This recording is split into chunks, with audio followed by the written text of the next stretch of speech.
સુરતમાં વીમા એજન્ટના ખાતામાં જાણ બહાર 3 કરોડનો વ્યવહાર કરનાર બેંક મેનેજર સહિત 2 ઝડપાયા.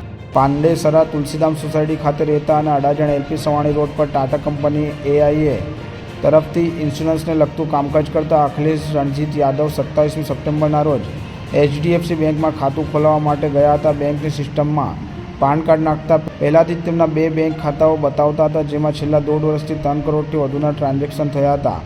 આ બાબતે તેઓએ પોલીસમાં અરજી આપી હતી. અરજીના આધારે ખડોદરા પોલીસે વીમા એજન્ટની ફરિયાદ લીધી હતી.